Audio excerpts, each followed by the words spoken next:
Sous le leadership de la Russie, défini comme étant géographiquement un pays asiatique, la résistance globale à l'unipolarisation du monde par l'Europe occidentale qui se confond à l'Europe et à sa projection transatlantique nord pourrait se faire sur plusieurs plans. Sur le plan politico-militaire, sur le plan économique et sur le plan culturel. Ainsi, sur le plan politico-diplomatique et militaire, la résistance globale à l'impérialisme d'Europe occidentale pourrait se faire autour des institutions politiques continentales regroupant les pays des continents latino-américains, africains et asiatiques aspirant à s'émanciper du joug de l'impérialisme de l'Alliance transatlantique Nord. Il faudrait donc, à comparaison à l'Union européenne, l'Union asiatique, regroupant les pays asiatiques désireux de se libérer de l'oppression de l'Europe occidentale et de sa projection outre-Atlantique Nord. L'Union africaine existe déjà. Il faudrait juste un contenu idéologique fort qui devrait s'exprimer par un soutien des autres continents. Il faudrait aussi la création de l'Union latino-américaine. Et un soutien à l'affranchissement de l'Amérique latine de l'influence états-unienne. Ces trois institutions politiques continentales-là pourraient alors fédérer et former une résistance globale, politico-diplomatique, à l'influence unipolaire transatlantique Nord. Cette résistance globale devrait s'exprimer sur le plan diplomatique et politique et sur le plan militaire en termes de coopération mutuelle et de solidarité mutuelle. La résistance globale sous le leadership de la Russie à l'impérialisme unipolarisé mondial mené par l'Alliance transatlantique Nord pourrait aussi porter sur le champ économique et dans le domaine économique tenir compte des réalités du contexte mondial caractérisé par l'illégalité ou l'inégalité de la répartition des ressources naturelles mondiales. Ainsi, un constat est clair, l'Afrique, l'Amérique latine et l'Asie du Nord pratiquement qu'est la Russie et les pays dits d'Europe de l'Est concentrent l'essentiel des richesses du monde. Et à côté, les pays d'Europe occidentale et d'Asie du Sud-Est en sont moins pourvus. Ce qui quelque part nourrit leurs ambitions impérialistes. Pour le cas de l'Asie du Sud-Est, les raisons de sa projection impérialiste sont d'ordre existentiel et non idéologique, comme pour le cas de l'Europe occidentale et de sa projection outre-maritime nord.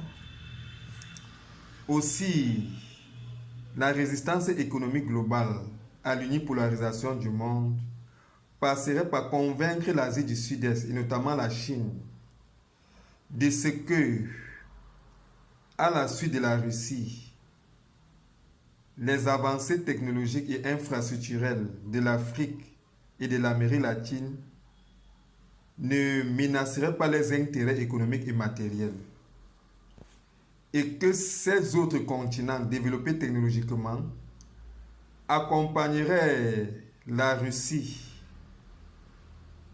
dans son assistance économique aux pays d'Asie du Sud-Est. De ce fait, donc là, l'Asie du Sud-Est, dont la démographie est importante et pourrait compter sur le plan sécuritaire et militaire global, une fois sécurisée par rapport à son avenir économique, non menacé par l'émancipation de l'Afrique et de l'Amérique latine économiquement, une croisade économique pourrait être menée cette fois contre l'unipolarisation économique d'Europe occidentale. D'Europe occidentale, oui, il faudrait au préalable persuader les pays arabes de cesser d'être solidaires à la logique dominatrice économique de l'Europe occidentale en leur accordant leurs routes commerciales stratégiques et leurs ressources énergétiques stratégiques. Une fois consolidée la résistance globale économique à l'impérialisme occidental mondialisé et à sa projection outre-maritime nord, la nécessité de deux zones monétaires hermétiques, une zone monétaire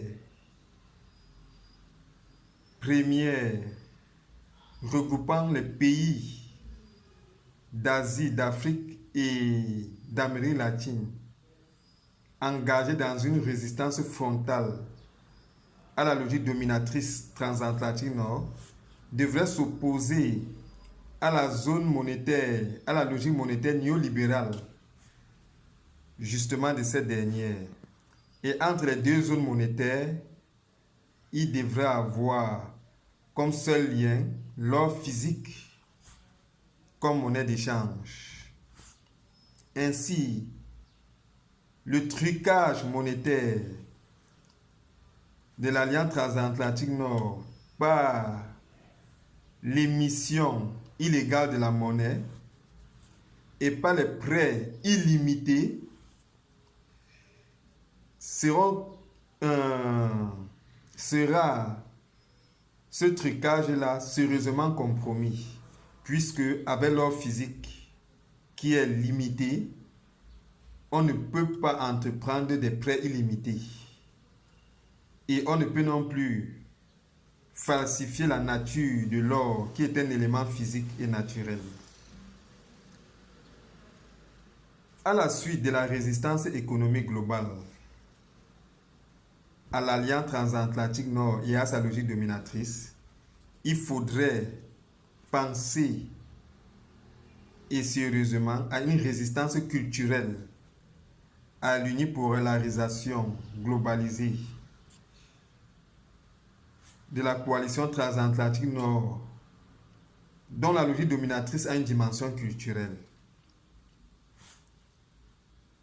Par le moyen cinématographique, notamment des films américains, l'Alliance transatlantique nord influence le subconscient des masses populaires mondiales. Et cette petite puissance de communication qu'est l'audiovisuel et la cinématographie est utilisée pour conditionner le subconscient des masses populaires par la coalition transatlantique nord. La perception de l'actualité politique est sous leur prisme ou sous son prisme. Le sport est aussi mis en contribution pour captiver l'attention du reste du monde vers le seul horizon unipolarisé d'Europe occidentale et sa projection outre-maritime nord. On a par exemple la Ligue des champions européens de football qui tout au long de l'année fixe l'attention du monde par le canal de ce sport-là autour ou vers le seul horizon d'Europe occidentale. La résistance culturelle, donc, devrait porter sur le champ cinématographique et médiatique. Il faudrait de ce fait une coopération médiatique entre l'Asie, l'Afrique et l'Amérique latine, promouvant les mêmes valeurs nobles d'un point de vue de la morale universelle, inscrit dans le cœur de tout homme. La perception de l'actualité politique devrait être perçue de la même manière par l'opinion publique asiatique, africaine et latino-américaine. La production cinématographique asiatique, africaine et latino-américaine devrait être consommée par les publics de ces trois continents-là et constituer à la fois un vaste marché et explorer à la fois un vaste marché de ces trois continents tout en influençant positivement leur opinion publique. Le président russe Vladimir Poutine, qui relance à partir des années 2000, où il arrive au pouvoir, la contestation de l'unipolarisation du monde, a été façonné par le cinéma soviétique. Avant de lire les livres dans les bibliothèques de l'Union soviétique, il a d'abord consommé cette production cinématographique-là, qui a façonné son nationalisme dès la tendre enfance. C'est dit l'influence de l'audiovisuel et de la production cinématographique dans le conditionnement des masses populaires sur le plan du subconscient, susciter un nationalisme et une prise de conscience historique des masses populaires passe nécessairement par l'élément audiovisuel, le vecteur médiatique et cinématographique. Le sport devrait aussi être considéré comme élément important de la résistance culturelle mondiale à l'impérialisme occidental globalisé, d'Europe occidentale principalement. À ce titre-là, il faudrait, sur le plan d'une discipline sportive comme le football par exemple,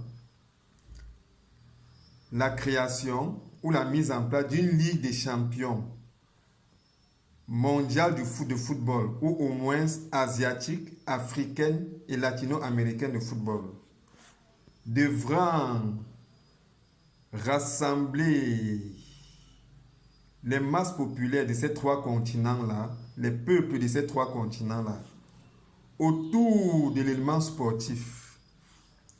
Ainsi, par le canal du sport, les peuples de ces trois continents pourraient se fréquenter tout au long de l'année sur le prétexte des rencontres sportives de football.